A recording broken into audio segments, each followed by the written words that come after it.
Coffee ನಾಡು ಚಿಕ್ಕಮಗಳೂರು ಜಿಲ್ಲೆ ಮೂಡಿಗೆರೆ ಸಮೀಪದ ಹಳಶೆ coffee ತೋಟವೊಂದರಲ್ಲಿ ಪಕ್ಷಿಗಳ ಕಲರವ ಕೇಳಿಬರುತ್ತಿದೆ. ವಿಶಾಲವಾದ ಕೆರೆ ಅಂಗಳಕ್ಕೆ ಹೊಂದಿಕೊಂಡಂತೆ ಇರುವ ಮರಗಳು ಸಾವಿರಾರು ಬೆಳ್ಳಕ್ಕಿಗಳ ಮನೆಯಾಗಿದೆ. ಈ ಕುರಿತು ಒಂದು ವರದಿ ಚಿಕ್ಕಮಗಳೂರು ಪ್ರತಿನಿಧಿ ದಿನೇಶ್ ಪಟ್ವರ್ಧನ್ ಅವರಿಂದ.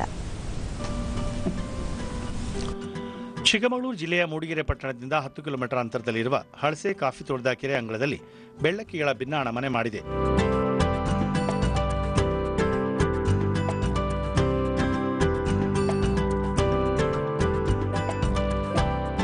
ವಿಶಾಲವಾದ ಕೆರೆ ಅಂಗಳದಲ್ಲಿ ಸಾಲು ಸಾಲಾಗಿರುವ ಮರಗಳಲ್ಲಿ ಈ ಹಕ್ಕಿಗಳು ಆಶ್ರಯ ಪಡೆದಿವೆ.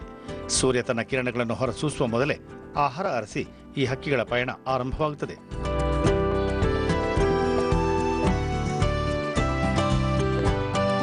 ಹಗಲಲ್ಲಿ ಮರಗಳೆಲ್ಲ ಖಾಲಿ ಖಾಲಿ. ಸಂಜೆ ಬಾನಂಗಳದಲ್ಲಿ ಸೂರ್ಯ ಮರೆಯಾಗುತ್ತಿದ್ದಂತೆ ಆಗಸದಲ್ಲಿ ಬಾನಕ್ಕಿಗಳ ಭಿನ್ನಾಣ ಅನಾವರಣಗೊಳ್ಳುತ್ತದೆ. ದೂರದ ಪ್ರಯಾಣ ಮುಗಿಸಿ ಮರಳಿ ಗೂಡಿಗೆ ಸಾಲು ಸಾಲಾಗಿ ಬರುವ ದೃಶ್ಯ ಮನಮೋಹಕ.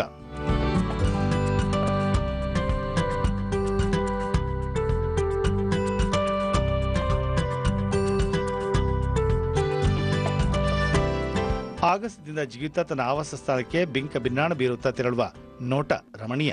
ಮರಗಳಲ್ಲಿ ಕುಳಿತಿದ್ದಾಗ ಮೌನ ಮುರಿದು ಸಪ್ಪಳ ಮಾಡಿದಲ್ಲಿ ಒಮ್ಮೆಲೆ ಒಟ್ಟಾಗಿ ಚಿಮ್ಮುತ್ತಾ ಚಿತ್ತಾರ ಮೂಡಿಸುತ್ತವೆ. ಬಾನಂಚಿನಲ್ಲಿ ರಂಗೋಲಿ ಬಿಡಿಸಿದಂತೆ ಕಾಣುತ್ತದೆ. ಗದ್ದೆ ಅಂಚಿನಲ್ಲಿ ಇರುವ ಕೆರೆಯ ಮೇಲೆ ಸವಾರಿ ಮಾಡಿ ಮರಗಳತ್ತ ತೆರಳಿ ಆಶ್ರಯ ಪಡುತ್ತವೆ. ತಮ್ಮ ಆಧಿಪತ್ಯ ಸ್ಥಾಪಿಸಲು ಸೆಣಸಾಡುತ್ತವೆ. ಚಿಲಿಪಿಲಿಗುಡುತ್ತವೆ. ಚುಕ್ಕಿಗಳಂತೆ ಭಾಸವಾಗುತ್ತವೆ, ಸಂಭ್ರಮಿಸುತ್ತವೆ. ಸಾವಿರಾರು ಹಕ್ಕಿಗಳು ಒಂದೆಡೆ ನೆಲೆಸಿದ್ದು ಅದೊಂದು ಪಕ್ಷಿಕಾಶಿಯಾಗಿ ರೂಪುಗೊಳ್ಳುತ್ತಿದೆ.